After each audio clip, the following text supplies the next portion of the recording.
चलिए ठीक है, शुरू करते हैं। तो जो अपना नेक्स्ट सब्जेक्ट है that is related to legal aptitude, ये है आपका पेपर नंबर 2।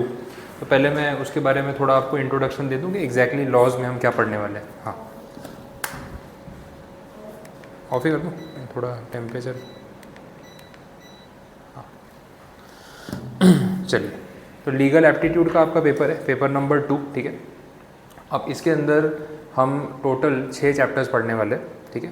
फर्स्ट चैप्टर एक आएगा आपका कॉन्स्टिट्यूशन ऑफ इंडिया, एक टॉपिक है this is law of torts, 2 chapters हम कंपनीज एक्ट, कंपनी लॉ के बारे में पढ़ेंगे, एक लीगल रीजनिंग वाला चैप्टर है, और एक आपका रहेगा इंडियन कॉन्ट्रैक्ट एक्ट। तो ऐसे कुछ 6 टॉपिक्स हम देखने वाले हैं। One of them is law of torts. अब ये थोड़ा सिंपल चैप्टर है, मैं स्टार्ट थोड़ा हेवी चैप्टर से नहीं कर रहा हूँ बिकॉज लॉ आपके लिए नया है, बट धीरे धीरे आपको ग्रिप आ जाएगी। तो इसमें जब फर्स्ट टाइम पढ़ रहे हैं ना, तो 1-2 दिन आपको लगेगा यार ठीक है थोड़ा बहुत पता चल रहा है, ऐसा नहीं बिल्कुल नहीं समझ आएगा।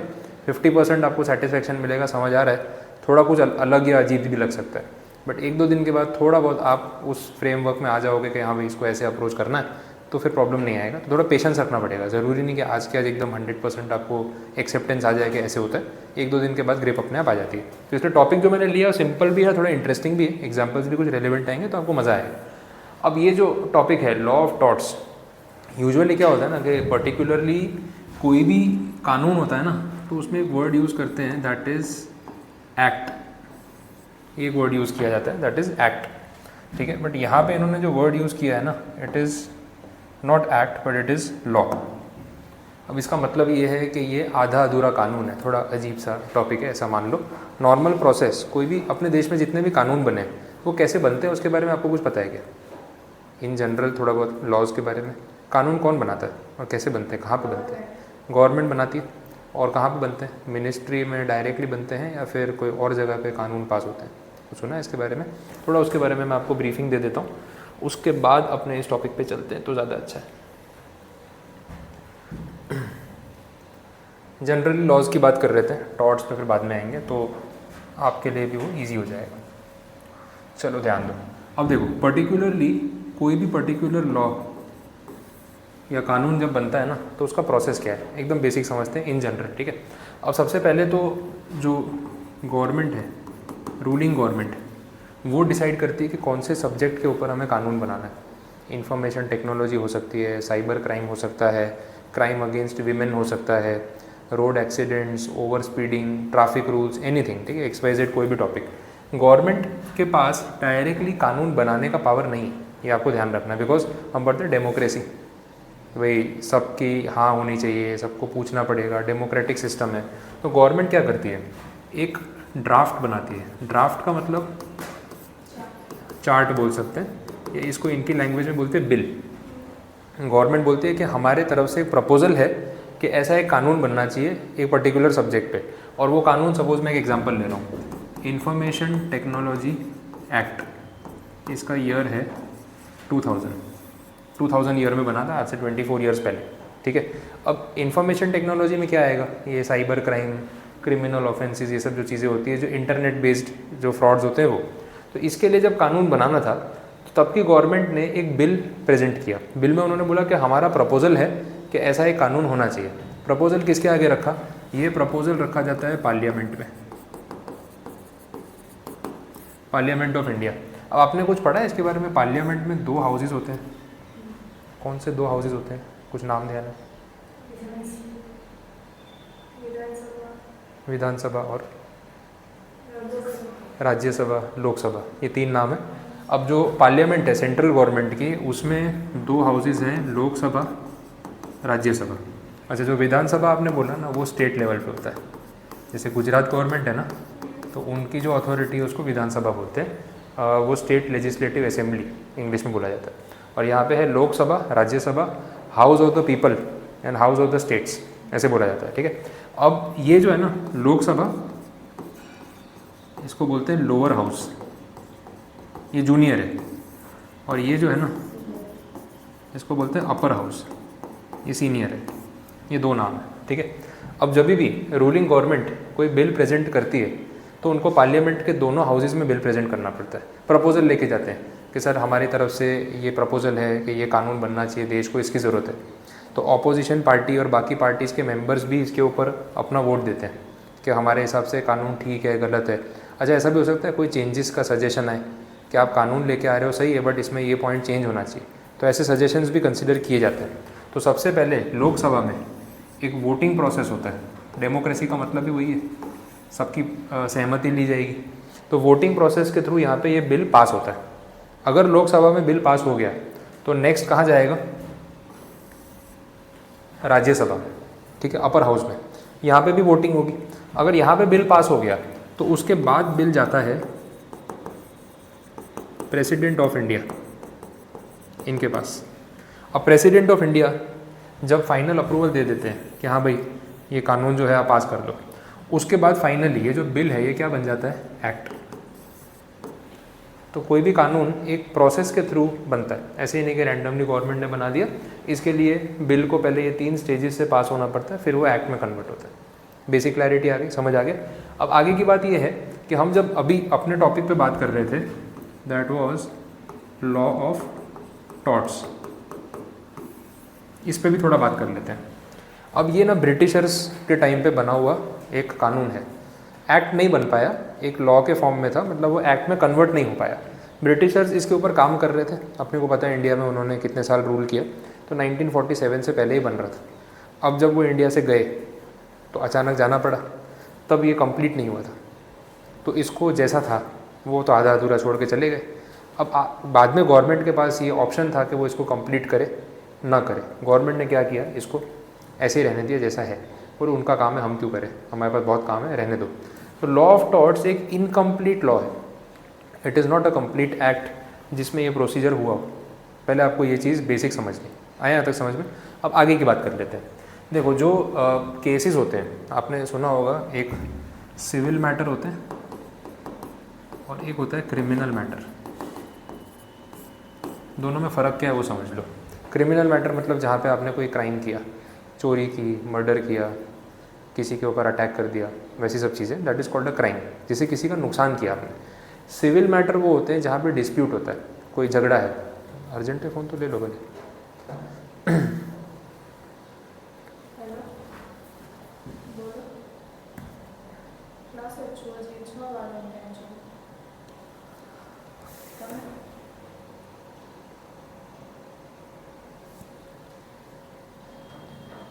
ठीक है, देखिए।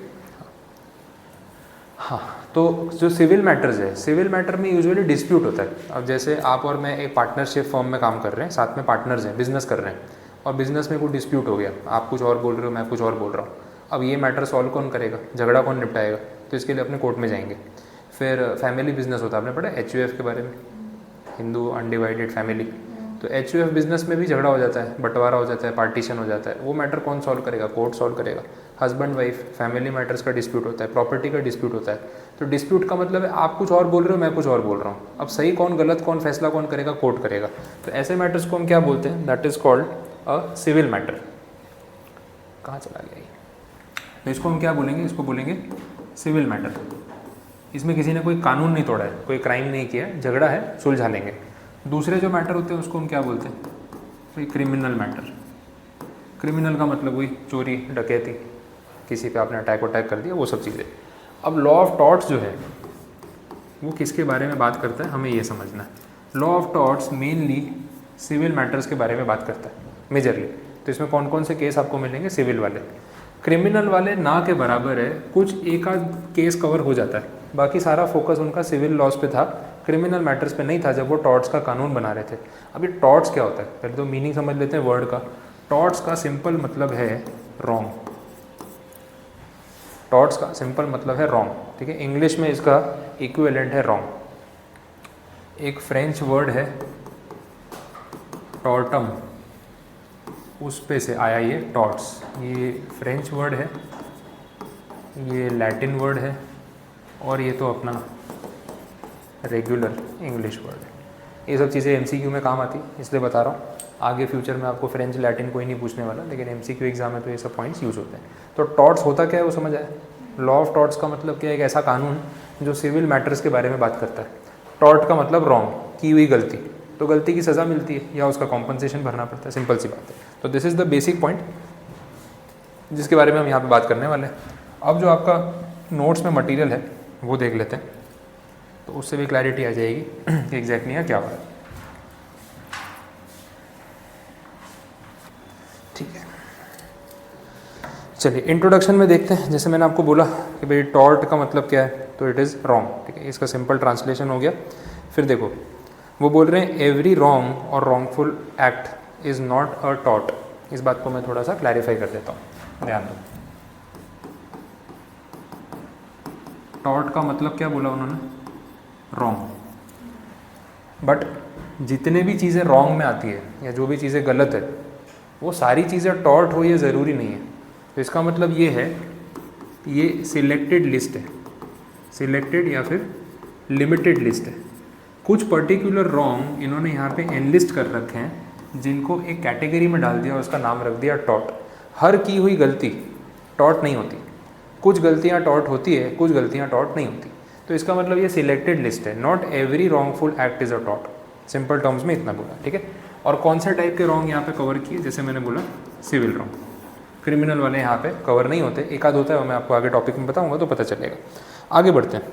अब कुछ लोगों ने टॉर्ट को डिफ़ाइन करने की कोशिश की। इसमें एक सैलमंड करके हैं, लॉ मेकर थे, हिस्टोरियन थे, एक फ्रेज़र है और एक विनफील्ड है। अब इन्होंने कुछ टर्म्स एक्सप्लेन किए हुए, तो पहले मैं डेफिनेशन पे बाद में जाता हूँ, कुछ टर्म्स पहले समझ लेते हैं जो इन्होंने एक्सप्लेन किए। सबसे पहले एक टर्म है that is called liquidated damages. ये सब नया है तो थोड़ा आराम से पढ़ेंगे, कोई जल्दी नहीं है। Liquidated damages, what is liquidated damages? Damages का मतलब है कॉम्पनसेशन। एक एक वर्ड पे आराम से जा रहा हूँ ताकि आपको क्लैरिटी आए। डैमेजेस का सिंपल मतलब है कॉम्पनसेशन। कॉम्पनसेशन मतलब जब किसी का नुकसान किया हो, उसकी भरपाई करने के लिए आपको पैसे देने पड़े, दैट इज़ कॉम्पनसेशन।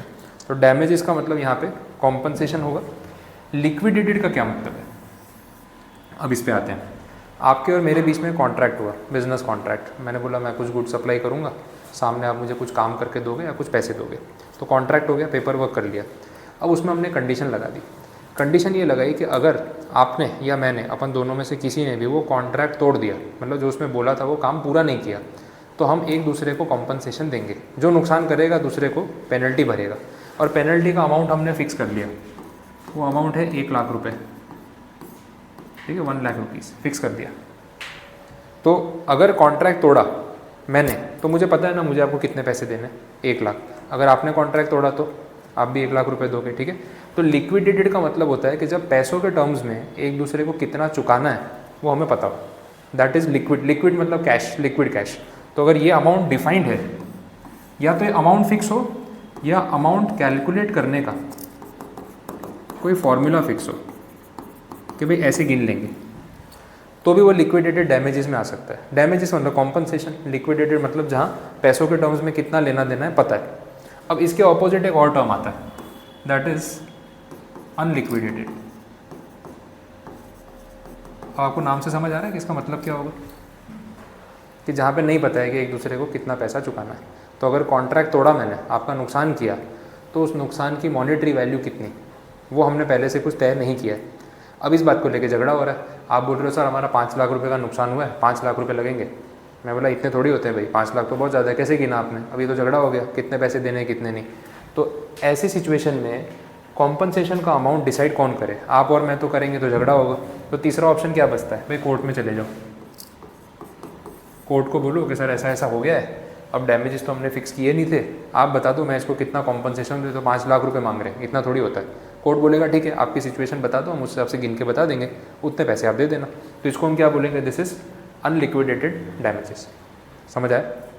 ये आपको मिलेगा यहाँ पे लिखा हुआ, उसका मीनिंग नोट कर लो। फर्स्ट पेज पे देखो नीचे काफ़ी स्पेस है, उसमें आप ये वर्ड का मीनिंग नोट कर लो। विनफील्ड ने जो डेफिनेशन दी है ना, विनफील्ड वाली देखना, उसमें वर्ड है लास्ट में अनलिक्विडेटेड डैमेजेस। देखो मिला, विनफील्ड की डेफिनेशन चेक करो, उसमें लिखा है लिक्विडेटेड, अनलिक्विडेटेड डैमेज। मैं थोड़ा इसको सिंप्लीफाई करके लिख देता हूँ जिससे आपके लिए लिखना इजी हो जाए।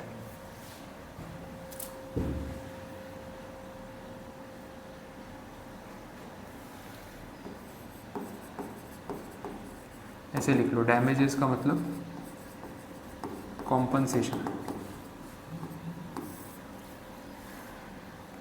ठीक है। इसमें दो टाइप है, लिक्विडेटेड, अनलिक्विडेटेड। शॉर्ट में लिखते हैं अपन, वो सेंटेंस नहीं बनाएंगे।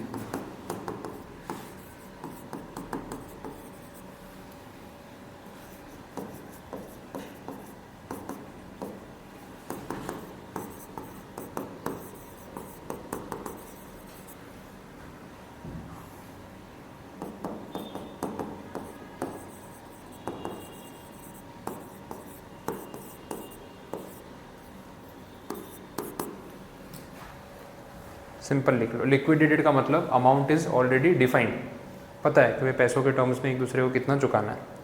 अनलिक्विडेटेड का मतलब है amount is not defined, it is decided by the court. जब डिस्प्यूट होगा तब कोर्ट डिसाइड करेगा। ये चीज़ लिख लो आप।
बोलो, नोट कर लिया?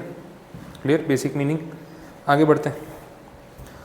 अब देखो आगे इन्होंने क्लियर किया कि भाई टॉर्ट्स में कौन से रॉन्ग कवर होते हैं, मोस्टली सिविल रॉन्ग। इस पर भी हमने बात की। आगे एक और डिवीज़न है, नया पॉइंट बता रहा हूँ, ये कंप्लीट हो चुका है। ये आपने लिख लिया ना कि बाकी मुस्कान हो गया, नोट कर लिया?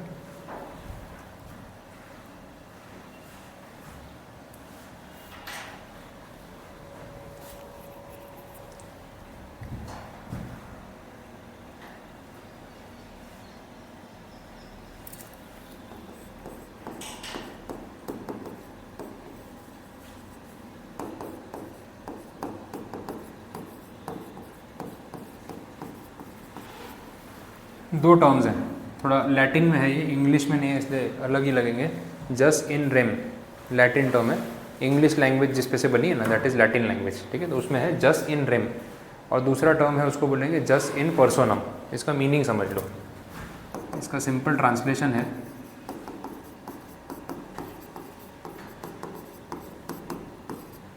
राइट अगेंस्ट अ पर्सन,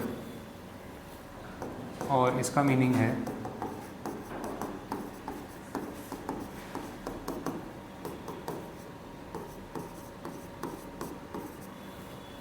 ठीक है, right against the world, right against a person, right against the world. Simple example देता हूँ। जैसे आपके और मेरे बीच में कॉन्ट्रैक्ट है, जैसे अपन ने अग्रीमेंट कर लिया कि मैं आपसे एक फ़ीस चार्ज कर रहा हूँ और मैं आपको पढ़ा रहा हूँ, और अगर मैंने नहीं पढ़ाया तो आप मेरे ऊपर कोर्ट में केस फाइल कर सकते हो। तो अगर मैंने सच में आपसे फ़ीस चार्ज की और फिर आपको नहीं पढ़ाया तो आप मेरे अलावा किसी और पे भी केस फाइल कर सकते हो, या सिर्फ मुझ पर ही फाइल कर सकते हो, क्योंकि कॉन्ट्रैक्ट मेरे साथ ही हुआ है ना। कोई भी XYZ पर्सन पे केस फाइल कर दोगे तो आपकी बात सुनेगा क्या? बोलेगा मेरा क्या लेना देना, मैं तो इसमें कुछ इन्वॉल्व ही नहीं हूँ। तो राइट अगेंस्ट अ पर्सन का मतलब है कि एक पर्टिकुलर पर्सन के खिलाफ ही आप एक्शन ले सकते हो, किसी के भी खिलाफ नहीं ले सकते। ये एक बात हो गई। दूसरा, right against the whole world. इसका दूसरा एग्जाम्पल लेते हैं। जैसे ये प्रीमाइसेस है, ये शॉप मेरे नाम पे मुझे सेल करनी है, आपके साथ डील हुई, आपने अग्री किया, आप शॉप खरीदने के लिए रेडी हो गए, ठीक है। इसका कुछ पेपर वर्क होगा या नहीं होगा? या व्हाट्सएप पे मैसेज भेज दूँगा दुकान आपकी हो गई, चाबी ले लो, ऐसा होगा? पैसे आपने गूगल पे कर दिए, स्क्रीनशॉट डाल दिए, ऐसा तो होगा नहीं। पेपर वर्क तो होगा। अब जो डॉक्यूमेंट बनेगा वो आपके नाम का बनेगा, उसमें दिखेगा मैं सेलर हूँ, आप बायर हो। This document is a proof कि इस दुकान के मालिक आप हो। अब क्या इस दुकान के ऊपर आपके अलावा कोई अपना क्लेम जो है वो लेके आ सकता है कि जगह मेरी है? ऐसा कोई क्लेम कर सकता है? नहीं। आप क्या बोलोगे, भाई मेरे पेपर बने हुए हैं, इसमें लिखा हुआ है कि दुकान का मालिक मैं हूँ। तो आपके अलावा पूरी दुनिया में कोई भी इस प्रॉपर्टी के ऊपर ओनरशिप क्लेम नहीं कर सकता, बिकॉज आपके पास वो जो कागज़ है जिसमें लिखा है कि आप ओनर हो, that right is against the whole world. किसी 1 to 1 पर्सन के खिलाफ नहीं, पूरी दुनिया के खिलाफ कि भाई मैं मालिक हूँ और इसमें मेरे साथ कोई लड़ नहीं सकता। आया समझ में, क्लियर हुआ? So that is called right against the whole world just in rem. Clear? ये तो ये दो टर्म्स यहाँ पे लिखे हुए हैं, देखना लास्ट पॉइंट देखो एकदम फर्स्ट पेज पे आखिरी पॉइंट है ना, उसमें लिखा है the right involve is just in rem and not just in personam. तो ये मीनिंग आप नोट करके रखना, ये दोनों पॉइंट लिख के रखना।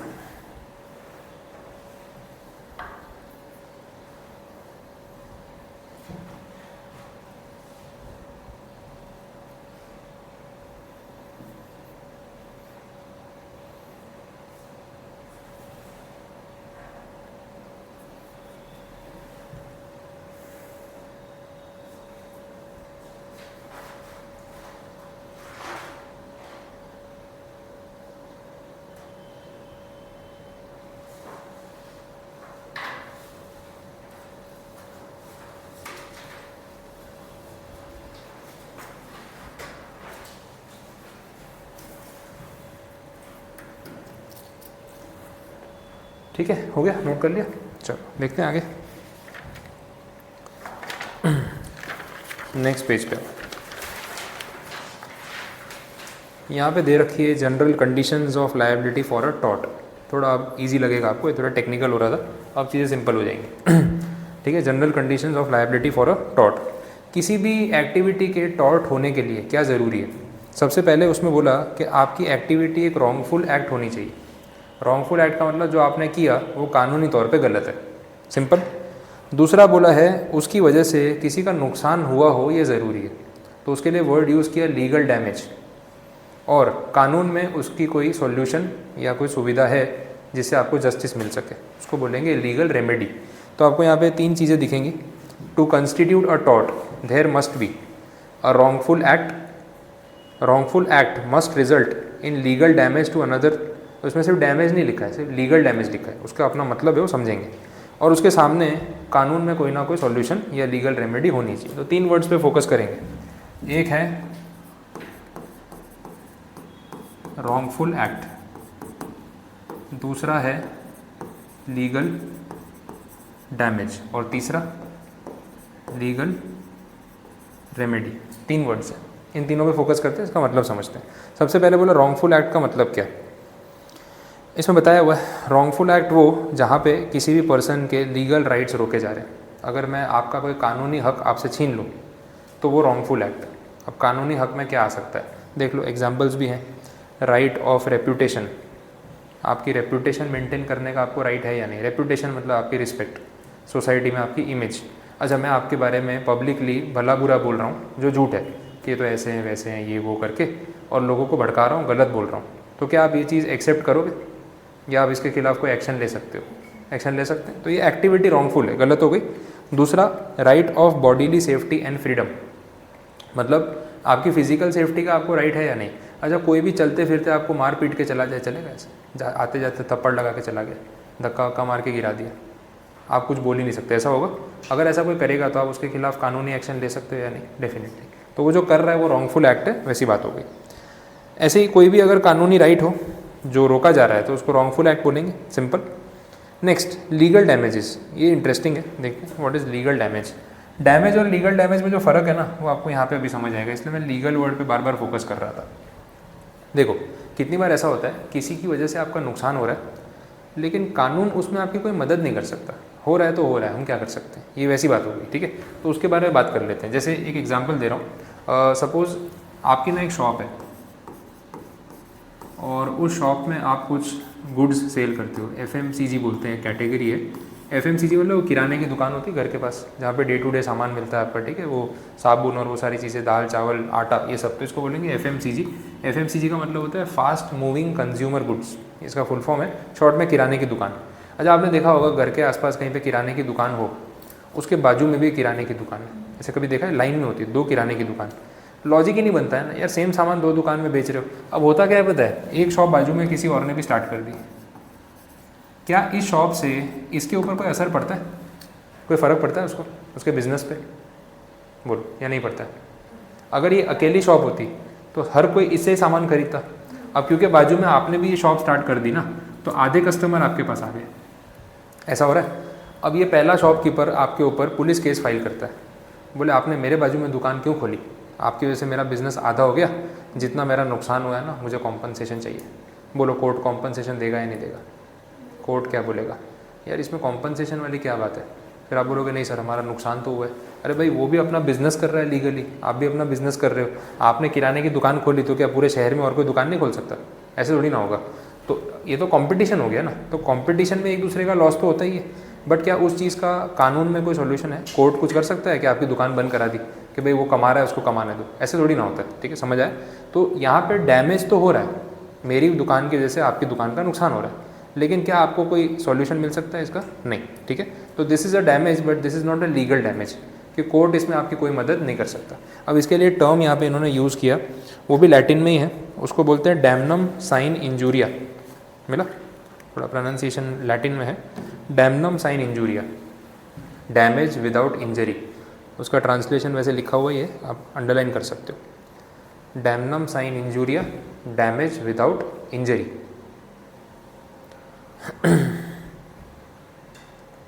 ठीक है,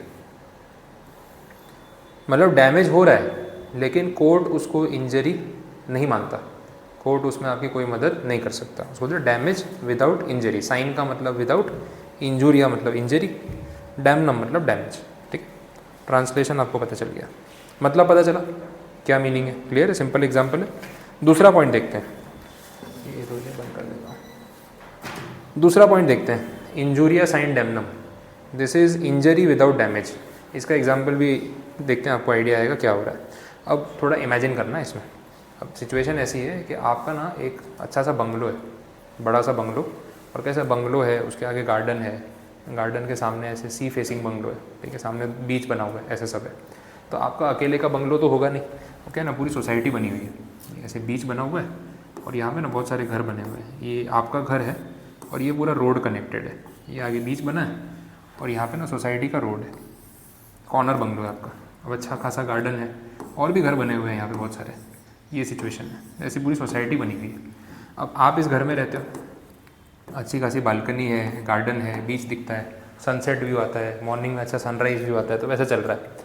अब आप अपने ना बंगलों में बैठ के, बालकनी में बैठ के चाय वाय पी रहे हो, सुबह नाश्ता वास्ता कर रहे हो, आपने देखा कि आपका जो नेबर है ना, ये दीवार बनी हुई है सबकी अपनी अपनी, ये ना आपकी ये जो दीवार है ना, ये कूद के यहाँ पे आया गार्डन में, दीवार कूद के आपके पर्सनल गार्डन में आया, आपको गुड मॉर्निंग विश किया, हाय हेलो किया, आपसे बात भी की, फिर यहाँ से गेट खोल के या दीवार कूद के बाहर चला गया मेन रोड पे। आपको समझ ही नहीं आया, बोले हुआ क्या, ये दीवार कूद के क्यों आया, मेरे गार्डन में से क्यों गया, गुड मॉर्निंग भी विश कर रहा है, बात भी कर रहा है, समझ ही नहीं आया, वो चला गया। आपको कुछ पता नहीं चला तो आपने कुछ रिएक्ट नहीं किया। अगले दिन सुबह चाय पी रहे थे, वापस आया, दीवार कूद रहा है, आपको क्यूरियोसिटी हो रही, बोले चल क्या रहा है, तो आपने उसको रोक लिया, बोले भाई साहब ये क्या कर रहे हो, ये क्यों दीवार कूद के यहाँ से जा रहे हो? बोले यार सर एक्चुअली ना यहाँ से जाता हूँ तो यहाँ से बाहर निकल के यहाँ तक आना पड़ता है, तो ये थोड़ा लॉन्ग कट हो जाता है, यहाँ से जंप करके ना सीधा आपका दरवाज़ा ईजी पड़ता है यहाँ तक पहुँचने में। तो ना मेरी कैब लेट हो रही होती है, मैं इधर से आता हूँ 10 मिनट लग जाती, तो मैं जंप करके जाता हूँ, 2 मिनट में मेरा काम हो जाता है। तो बोले मैं आपका कुछ नुकसान तो कर नहीं रहा, कोई आपके चोरी वोरी थोड़ी कर रहा हूँ, लेकिन मैं सिर्फ शॉर्टकट मार रहा हूँ। अब आप सोचो, आपका बंगलो है, आपको ये बात देख के कैसा लग रहा है? गुस्सा आ रहा है या बोले नहीं ठीक है पड़ोसी है यार कोई बात नहीं, चलेगा चलेगा ये, अगर ये चलेगा तो कल को इसको भी आइडिया पता चल जाएगी, फिर ये क्या करेगा? ये सभी लोग आपके गार्डन में से ही जा रहे हैं, तो बात गलत हो गई ना। चलो कोई डैमेज नहीं कर रहे, लेकिन ये करना ठीक नहीं, तो आपने उस नेबर को ना बोला कि बोले यार ये गलत बात है, आप यहीं से जाओ। नेबर मान नहीं रहा, बोले इसमें मैंने आपका कौन सा नुकसान कर दिया, आप ही बताओ, कोई नुकसान किया? आप अच्छा खासा चाय नाश्ता कर रहे हो, मैं तो आपकी चाय भी नहीं पी, सिर्फ गुड मॉर्निंग बोला और चला गया, समझ आई बात? अब वो मान नहीं रहा, आपने उसको रिक्वेस्ट किया, बोले नहीं मैं तो यहीं से जाऊँगा। अब आप इसके खिलाफ कोई लीगल एक्शन ले सकते हो या नहीं ले सकते? बोलो है पॉसिबल? आप इस केस में पुलिस कंप्लेंट भी कर सकते हो। अब यहाँ पुलिस उसको रोक सकती है कि भाई तू ये करेगा ना, तेरे को अरेस्ट कर देंगे। बात समझ आई?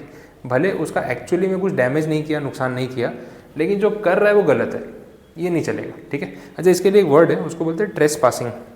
आपको देखो एग्जाम्पल में दिखेगा, इंजूरिया साइन डैमनम में, that is called trace passing.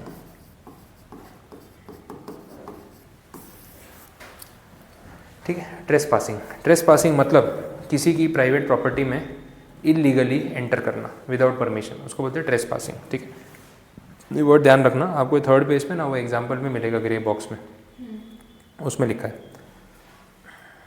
ये आप कभी ध्यान दोगे तो आपको वहीं पे दिखा हुआ मतलब लिखा हुआ मिल जाएगा।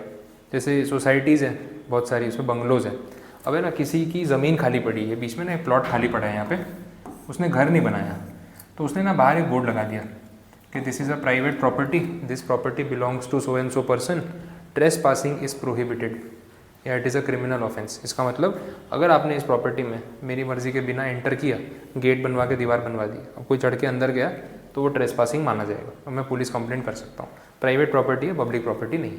ठीक है, ये पॉइंट बोलो। यहाँ तक कोई कन्फ्यूजन है, कुछ नहीं समझ आए तो बताओ। क्लियर ये पॉइंट? ठीक है, तो इसको बोलते हैं injuria sine damnum, injury without damage. Okay, अब तीसरा point, it is legal remedy. Legal remedy, legal solution.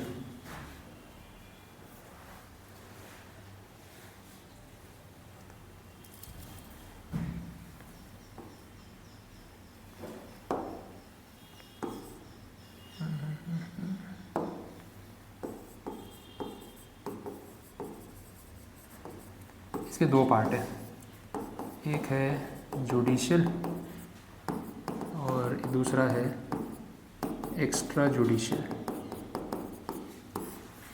ठीक है, लीगल रेमेडी सॉल्यूशन, उसके 2 पार्ट्स, जुडिशियल और एक्स्ट्रा जुडिशियल। जुडिशियल रेमेडी का मतलब ये है कि कोर्ट आपकी इसमें क्या मदद कर सकता है। जुडिशियरी का मतलब होता है कोर्ट, सिंपल, और एक्स्ट्रा जुडिशियल का मतलब out of the court, court के बाहर कोई समाधान हो सकता है, अगर वैसा पॉसिबल हो तो वो रास्ता भी निकाल सकते हैं। अब जुडिशियल रेमेडी में क्या क्या ऑप्शंस अवेलेबल है वो भी बता दिए इन्होंने। एक है डैमेजेस। डैमेजेस का मतलब कॉम्पनसेशन, भाई आपका नुकसान हो गया, मेरे से पैसे ले लो। अब जैसे आपकी गाड़ी और मेरी गाड़ी टकरा गई, आपकी गाड़ी की हेडलाइट टूट गई, क्या कर सकता हूँ मैं? पैसे ले लो, मैं ठीक करा देता हूँ, बस ये हो सकता है। दैट इज़ डैमेजेस या फिर कॉम्पनसेशन। दूसरा है, एक नया टर्म आया, इंजंक्शन। कभी वर्ड आपने नहीं सुना होगा, लेकिन इसका सिंपल ट्रांसलेशन बताऊँ तो आपको पता चलेगा। Stay order.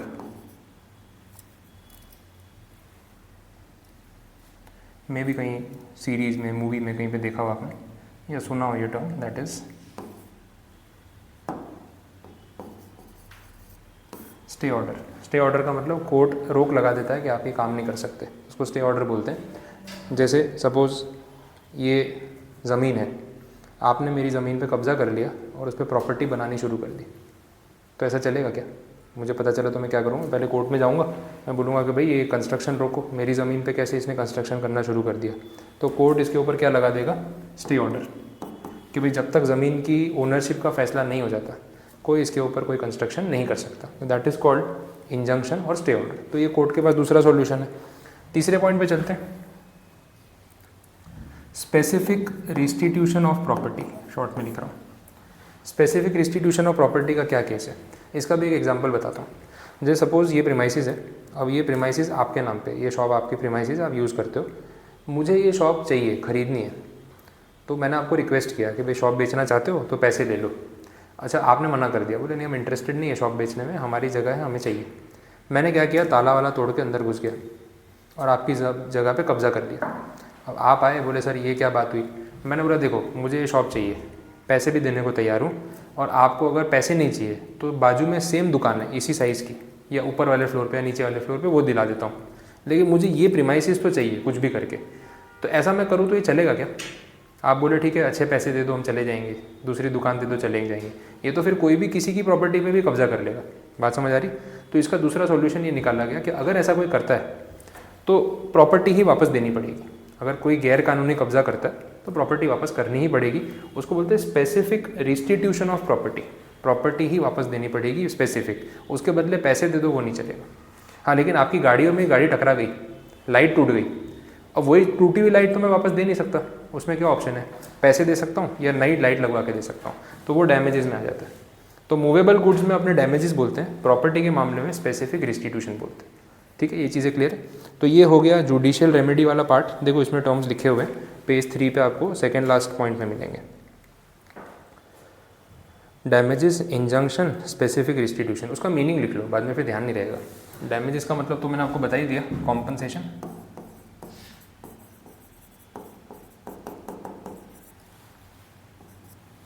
इंजंक्शन का मतलब स्टे ऑर्डर।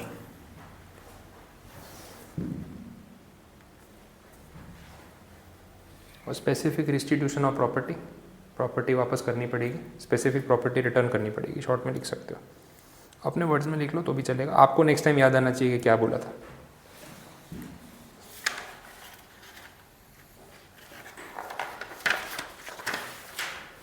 बोलो, यहाँ तक कोई क्वेरी? क्लियर, समझ आ रहा है?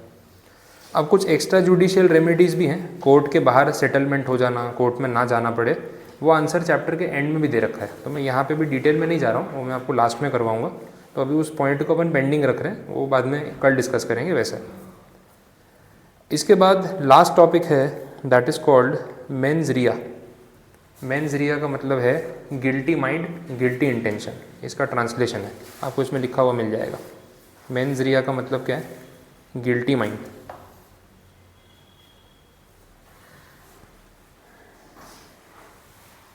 एकदम सिंपल मीनिंग समझाता हूँ, पता चल जाएगा क्या फ़र्क है दोनों में।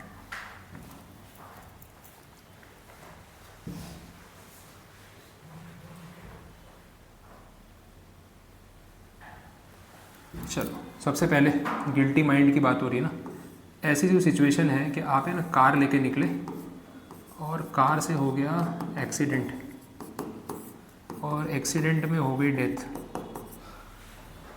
मैटर सीरियस है, ठीक है। कार लेके निकले, होता है ना, ब्रेक दबानी थी, एक्सीलेटर दबा दिया, काम ख़त्म, अब डेथ हो गई। इंक्वायरी हुई तो पता चला कि जिस इंसान की डेथ हुई है उससे आपकी कुछ पर्सनल दुश्मनी थी, ठीक है। अब बात ये समझ में आ रही है कि आपने एक्सीलेटर जानबूझ के दबाया, गुस्से में, दुश्मनी थी, लड़ाई झगड़ा चल रहा था, सामने दिखा, आपने उसको गाड़ी से उड़ा दिया, एक ही बारी में किस्सा ख़त्म। एक ये सिनारियो। दूसरा कि वो अननोन पर्सन था और अचानक कुछ बीच में आ गया गाड़ी के, आप ओवर स्पीडिंग कुछ नहीं कर रहे थे, एक्सीडेंटल डेथ, कोई ऐसी राइवलरी, कोई लड़ाई झगड़ा कुछ नहीं।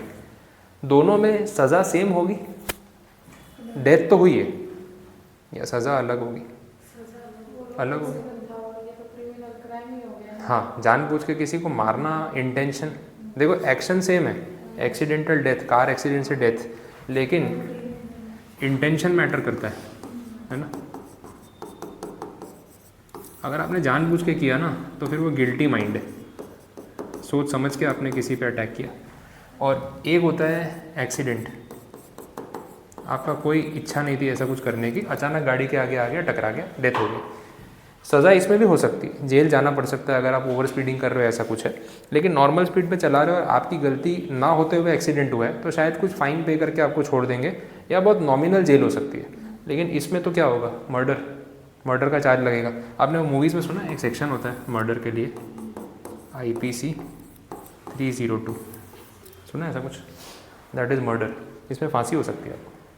तो देखो एक्शन सेम है बट सज़ा इंटेंशन पे डिपेंड करती है। तो इस गिल्टी इंटेंशन को लैटिन में जो नाम दिया है that is called mens rea, it is equal to guilty mind और इंटेंशन। तो क्राइम है या नहीं है इस पर डिपेंड करता है। बोलो, समझ आया ये पॉइंट? क्लियर हुआ? ठीक है, तो ये 4th पॉइंट था। आज इतना रखते हैं, मैं आगे के टॉपिक्स फिर कल कंटिन्यू करवाऊँगा, थोड़ा हैवी हो जाएगा, कल से फिर रेगुलर फ्लो में आगे कंटिन्यू करेंगे। यहाँ तक कुछ पूछना नहीं समझ आया तो बताओ। क्लियर है पॉइंट्स? एक बार लैंग्वेज खाली रीड करके आना, आगे स्टार्टिंग की डेफिनेशंस अपने डिस्कस करनी बाकी है, सिर्फ पढ़ के आ जाना, मैं कल वहीं से स्टार्ट करूँगा तो वो कवर हो जाएगी। डन? ओके।